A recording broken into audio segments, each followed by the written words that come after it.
back up a little bit. You Yeah. mentioned some health issues. I'd like to hear more about that. But like before that, I guess in your teenage years, as a kid, were you into sports? Where'd you grow up? Yeah, where so were you into? grew up, was born in Dallas, Texas.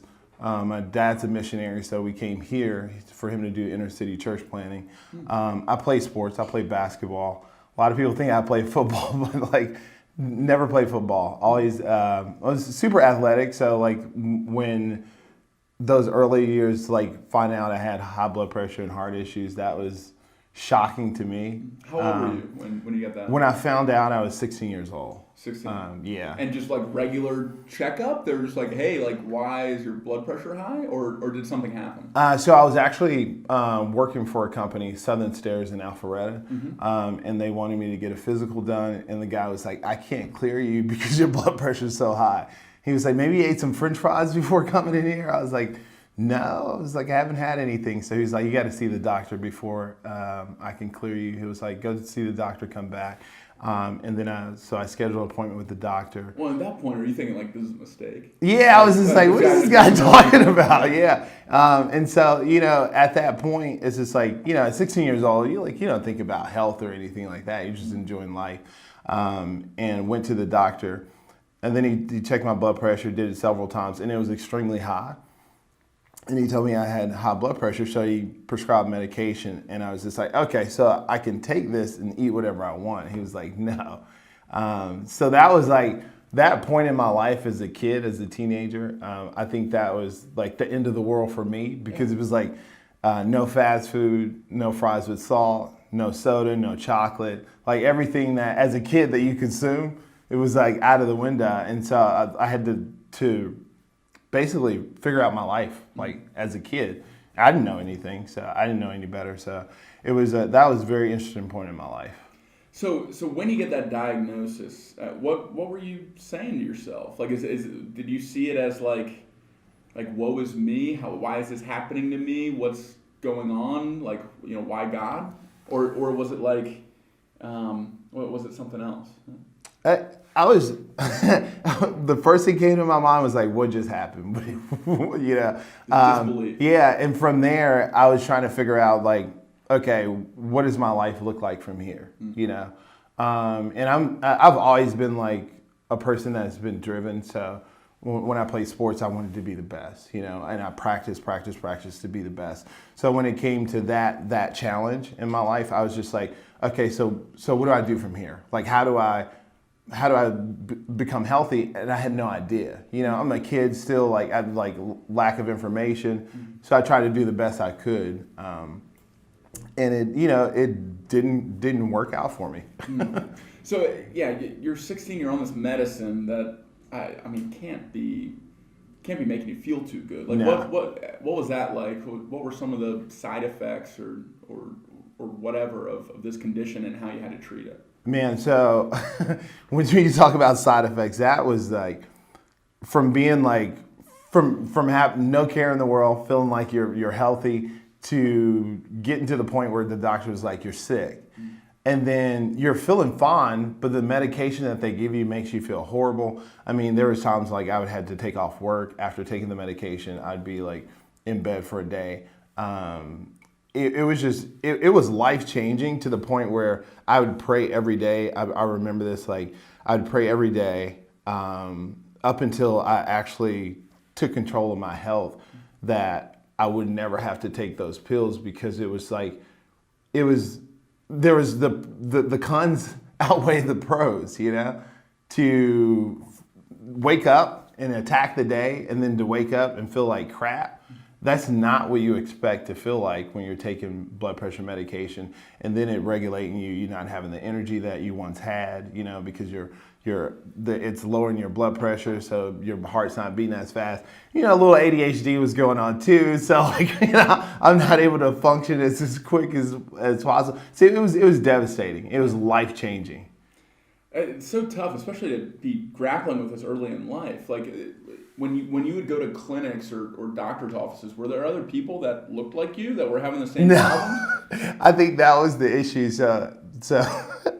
So going to the prescription lines, going to get medication. Even like, there was the funniest part.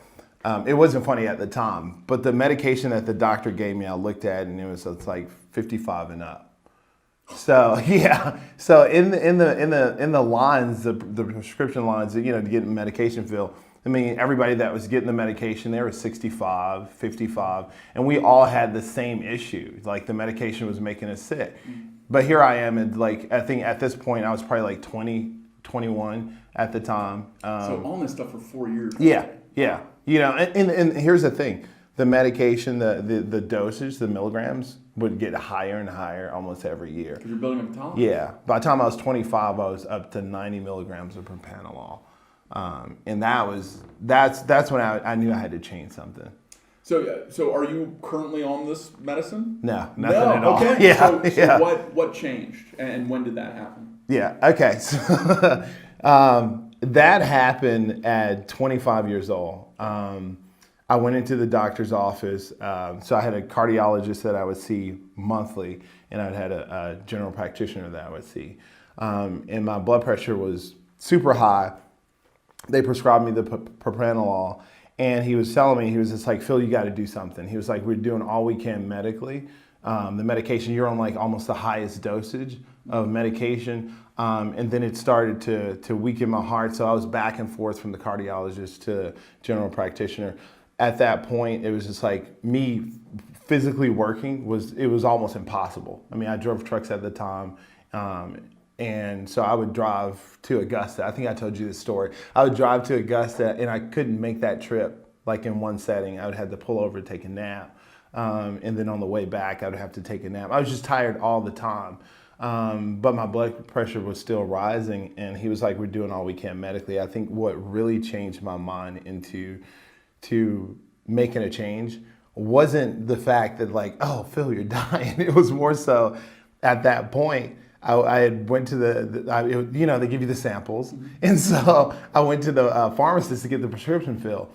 And the lady gave me the number. She was like, it's $189 and change. And I was just like, let me give you my insurance card. And she was like, that's after insurance. At that point, I couldn't see myself paying that much for something that was making me sick. At the same time, that was enabling me like to do what I wanted to do. So at that point, I'd signed up for a gym membership. I think at D1 Fitness was like $10 a month, which is way cheaper. Cheaper than yeah. Yeah, so that was that pivotal point in my life. Like, just when the doctor said we're doing all we can medically, I think that was me relying on them to do something for me. At that point, when he said that, then I had to rely on myself to change the outcome. What an important mindset shift, too. So you start working out. How soon after you start working out do you go off the meds? So I started, let me tell you how desperate I was to get healthy at that point. So I started working out for about 2 to 3 months. I had no idea what I was doing.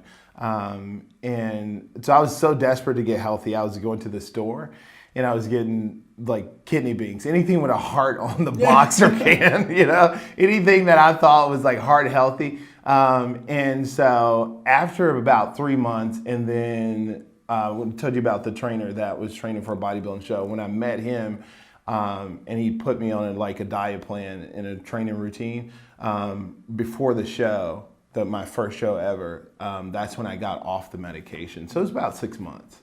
Gotcha. Yeah. Okay, 6 months. So you wean off. What happens the next time you go back to your cardiologist? That was a funny story. So the doctor that I was seeing had moved from Villa Rica, Georgia to Atlanta. Mm-hmm. There was a new doctor at that facility, and he had my chart. So the nurse checks my blood pressure and it's like, wow, Phil, that's the best your blood pressure has ever been. Keep taking the medication. I go see the doctor in his office, and he was just like, this cannot be the same guy. He's looking at my chart and he's like, this dude is near death that I'm looking at on the chart, and the guy in front of me is like healthy. He was just like, all I can say is just keep taking your meds, and I was completely off the medication at that point.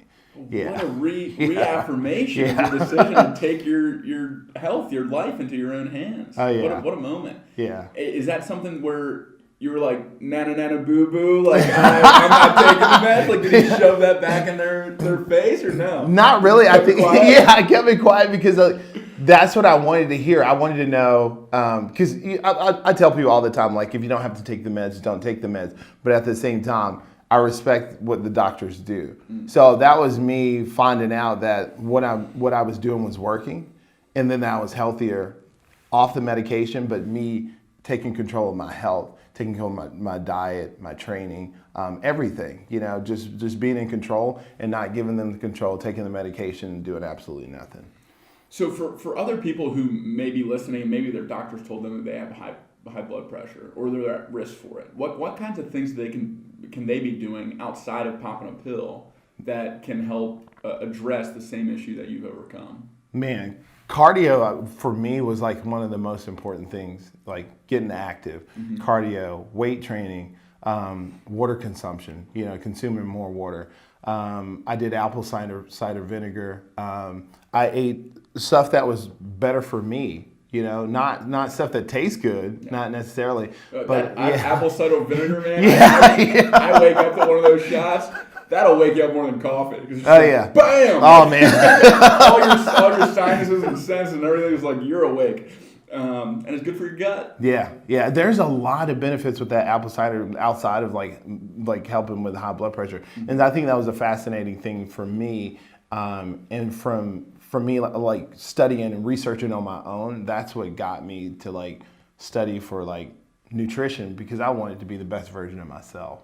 Okay, well, let's get to the best version of yourself, right? So you got this health issue behind you. Your doctor's like, hey, you're better than you've ever been. Keep doing what you're doing. They think that's medicine. It's just the little things, doing them over and over again right. It's good diet. It's staying hydrated. It's getting some cardio in. It's doing weight training. So once you build that foundation of healthy habits, where did you go from there? Because like you said, you have the mindset of like, if I want to do something, I want to do it all the way. Yeah. So what happened next? So I did that first competition, and here's the funniest thing about that. What was that? I think I was like 22.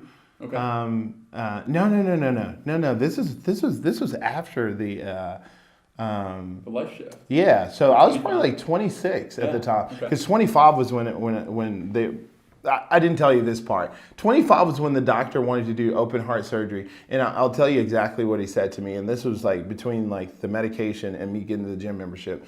So I was already taking 2 medications, and the doctor, he was like, "Hey, we can either put you on a 3rd medication." And I was like, "No." He was like, "We could do open heart surgery," and I was like, "No." And then he was like, "Or you can walk out of this door." And then just like, go into cardiac arrest at some point and hope we save you. And I took option 3. And that's when I started like dieting, training, or what have you. Yeah. So I was so determined to be healthy, because it was like the last option was for me to take care of myself was death, So I was just like, So I was just like, I said, I'm going to save my life. So I trained really hard for that show. Right before that show, I called my mom before even stepping on stage. I called my mom the day of the show. It was probably like 30 minutes before the show. And I tell my mom, I said, I won. And she was like, congratulations. I said, no, Mom, I didn't win the show. I'm off of my medication, and it's the best I've ever looked and the healthiest I've ever been in my life. I was like, I won. I don't even have to go compete. And it makes me emotional thinking about that, because I know where I was mentally, I didn't win the show. I got second. But amazing me, yeah. And what a moment to have that feeling before you even step into the arena. Yeah. I mean, that's something. So 2 things there that I'd love to dissect. One, I mean, this is something that we preach over and over again to the people that sign up for Brawl for a Cause, right? Yeah. You sign up, you're going to step into the arena in 8 weeks, let's say. So like we have an 8-week program. When they step through those ropes, the goal is for them to have that same exact feeling that you felt, where there is no self-doubt. They're happy because they've taken steps to actually changing their life. Yeah. They've taken on this really scary prospect of fighting another human being. They've trained harder than they've ever trained. They overcame a bunch of these trials, and now they're here, ready to do their thing. And you calling your mom is such an awesome moment that really speaks to your mindset and how you define winning. Because it's not necessarily about if your hand's raised at the end of a fight or if you have a medal around your neck. It's how you feel about what you did. It's about the journey. Yeah, most definitely. So the other thing I want to dig into is death. So people don't like talking about death. We No, don't they really don't. get it, right? Yeah. We don't know for sure what happens after, and it's where faith comes in and everything. But I think death is extremely motivating. Yeah. In the same way that a competition is motivating, having a date or a deadline where it's like, I need to be the best that I can be before that. Yeah. Right? Correct. I think death kind of works the same way, but you don't really have a death date. Yeah. Right? No, There's you not don't. like Yeah. all right, you got like 23 years left. What are you going to do with them? It's like, it could happen at any time. So, True. It's basically like waking up for a competition every day. Like, what are you going to do? Because it could happen today.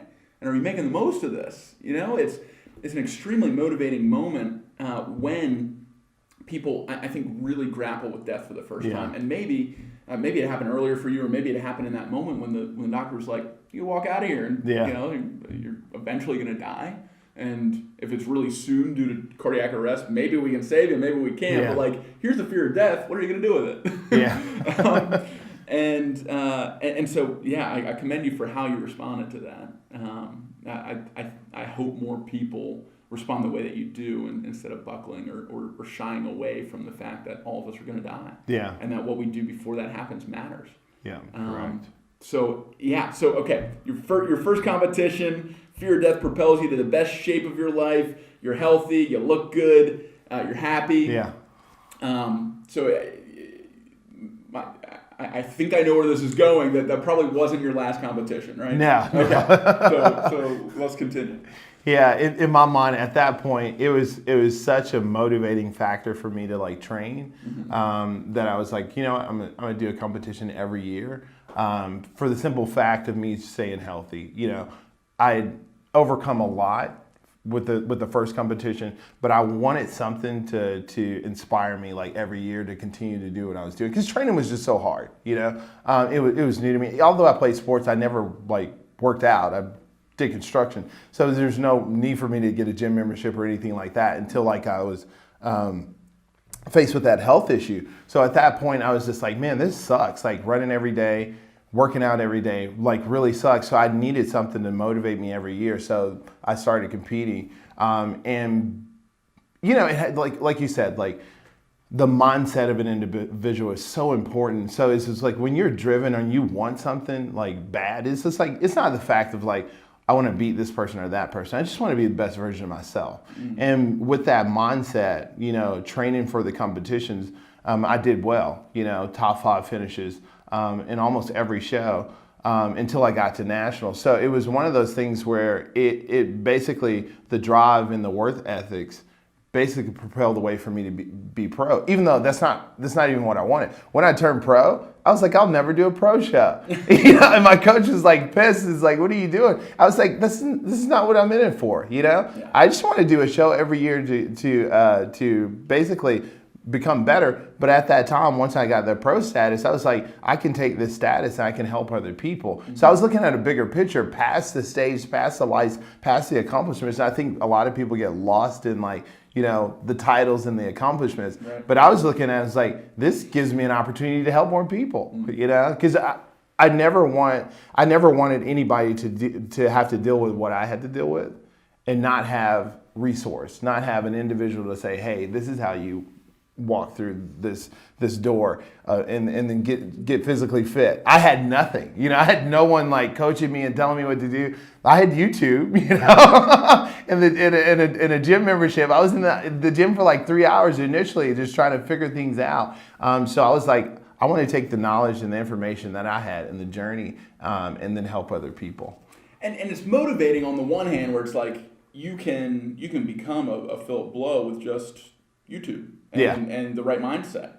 But it's even more motivating when you know that you can have someone like Philip Blow in your corner. Yeah. Right? Yeah. Hey, you went through all this, you can learn from my experience, and as long as the will is there, they can make something of themselves. Yeah. So it's a really cool balance.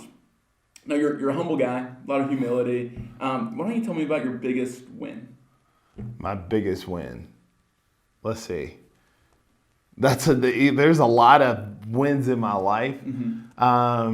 My biggest win, let's see. Without going through everything, I think my biggest win happened after like the worst loss of my life.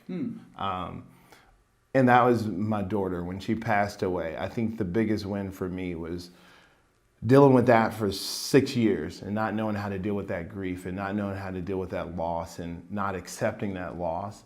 I was doing cardio one day. It was early one morning. I was preparing for a competition. And I remember I would always say, I would always tell God, it was like, God, if she was here, life would be better. Anytime I dealt with like a hardship or anything like that, I would say, God, if she was here, life would be better. And I remember him, like, it was almost like clear as day, saying like, you know, how long was she here? And she passed after 10 months of being on earth. And it was like, and I was like, 10 months, you know? And he was like, she was only here for 10 months. And here you are at, I forget what age I was, at 25, 26. And it was just like, she was only here for 10 months and made that big of an impact on your life. Just like she made that impact on your life, do that for others. Give them a reason to live. Mm-hmm. And at that point, it was so clear to me how life is short, life is fragile, but it's so important that we all have the power of impact. Like what we choose to do with our lives in that short amount of time that we're here is powerful, you know? And for her to only be on earth for 10 months, and for 6 years, I grieved the loss of her only being, and people had died. You know, people were born into the world during those 6 years, and I felt absolutely nothing, you know? And he was like, just like she impacted you, like just being here 10 months. And at that point, I was like, she had did her job. She taught me how to love unconditionally. Regardless of like what issues she had, I was okay with that, you know? And then she taught me how to live, because if that had not happened, I don't think I would be the person I am today. I don't think I would be grateful for life. I don't think I would help people. I don't think I would understand what it is to lose somebody and then to continue to move on. I don't understand. I don't think I would understand what it is to live without experiencing that loss. And that was so powerful for me. I think that was my biggest win, is to understand like the purpose of life, you know? And that was just like doing cardio one morning and just like crying and in my feelings and just like pissed off and like, God, what did you do? You know? And at that point I realized that we all have the power of impact. You know, we're either going to have a negative or positive impact. So we choose the type of impact that we want to have. And so at that point, I was just like, just be positive. Like put energy, the right energy into yourself, put the right energy into people, and just be successful at it. Amen. Oh, what a powerful response to tragedy, to adversity. And I think, to your point, having the mindset that, hey, whatever happens to me, I'm going to focus on the positive. Yeah.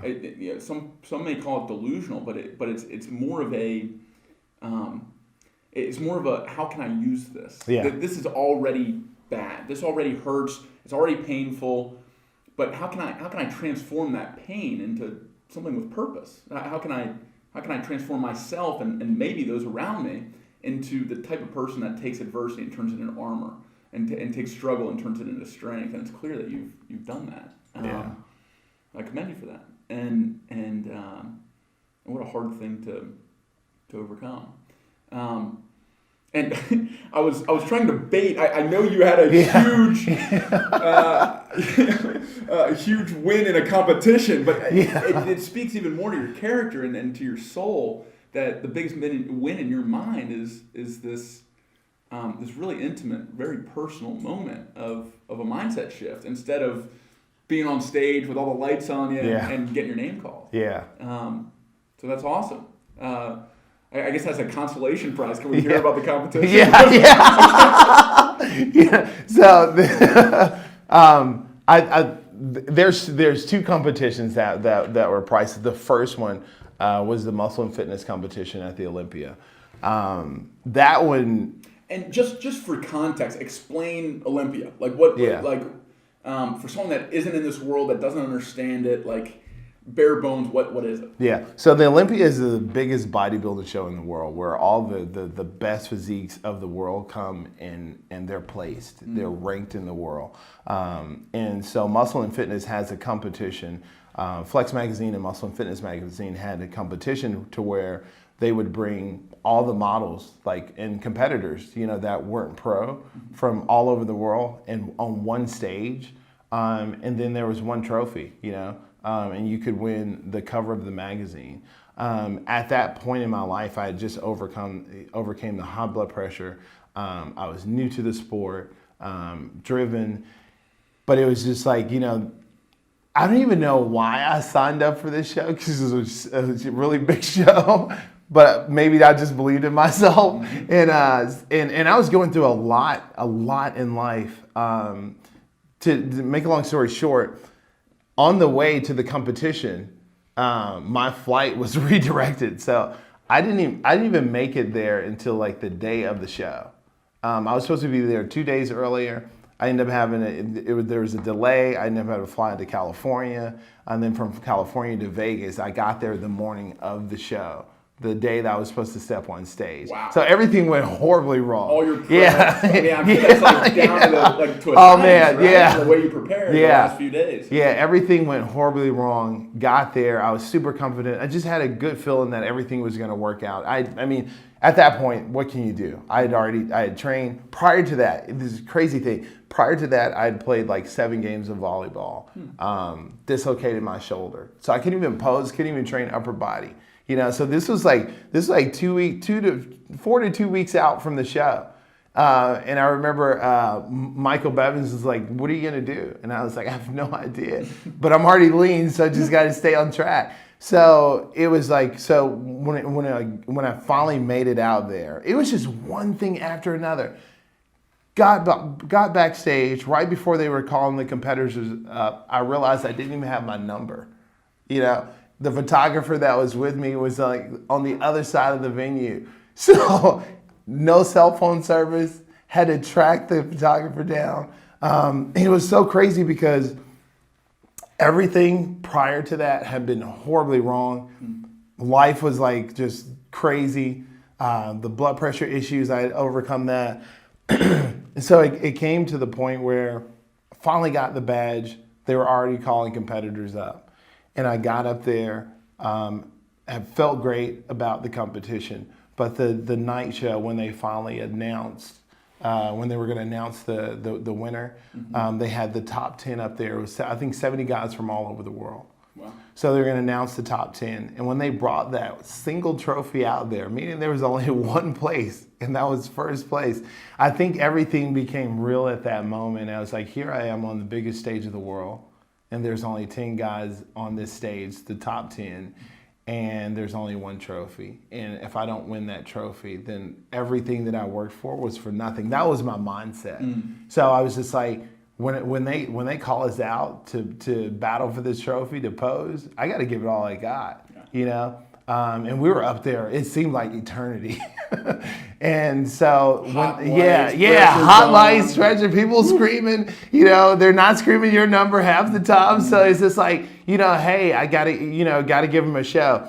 And so they called us back to the line, and then they announced the winner. And when they said my name and went to interview me, I couldn't do anything but break down crying, because at that point I felt like I trained for everybody that had heart issues, everybody that had health issues that were trying to overcome it, people that were disabled, people that had lost somebody, because they'd lost my daughter. And it's just like, at that point I had given everything I had, physically, to train for that competition, for that trophy.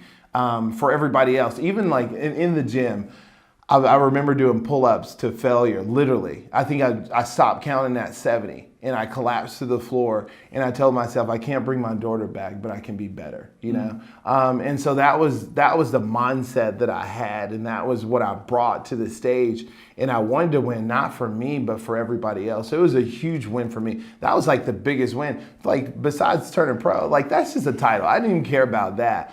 That was the biggest win for me, because I had overcome so much, and I stood on that stage with a guy that was like a year prior was on a heart monitor for 6 months, No one knew that. Nobody, half the people still don't know that. I don't share this all the time, but at that point, that was a huge win for me. And I was just like, you know what? If I can do it, anybody can. And that's why I inspire so many people and push them to be their best, because it's like, you have no idea what I went through, to get to that point, to the point where the doctor was like, prior to that, A lot of people don't even know about this, but I have nerve damage in this arm. And I'm not supposed to do preacher curls or anything like that. I can be doing pull-ups. The nerve will feel like it would unravel and I'll fall. Even certain lifts that I do, it's just like I'll feel the tingling sensation. The doctor eventually told me like these two fingers would just literally curl up, like I would have no use. Wow. So like finding that out prior to that competition as well, and feeling like the pain of that nerve damage during that lift. And it was to the point where I was like, I want this more than anything, and I want this not for me, but for everybody that's dealing with whatever they're dealing with, so I can let them know like it's possible, you can overcome anything. And that was the biggest win for me. Oh, that's huge. And what I'm hearing is you had causes, you had things that were bigger than yourself that you could draw strength from when things got scary or painful with your injury or mentally or emotionally. Like you had fuel in the tank. You had this energy coming from this cause that you stood for, whether it's someone who's lost someone that's overcome some sort of medical condition. Any of those things you're drawing from to propel yourself forward, to become a better version of yourself, not just for yourself, but for everyone that you touch. And I think it's really important. I think you should do this more, talking about the darker sides of your story, the scarier moments, because everyone has those. Yeah. And not enough people dig into them and show other people, like, yeah, you might see me on stage, I'm just like you. Yeah. And maybe even I started in a worse off position than you. So if I can do it, here's how you can do it too. Here's the whole story, not just the 15 minutes of fame on the stage, So thank you for sharing your stories. And what a moment, what a transformation to go through in a year or 18 months or whatever it was, from being hooked up to a heart monitor to having your name called when, out of 70 of the best from all over the world. That's an amazing moment. And so after that, you were retired, right? Yeah. I'd like to think I could have, but like my mind won't let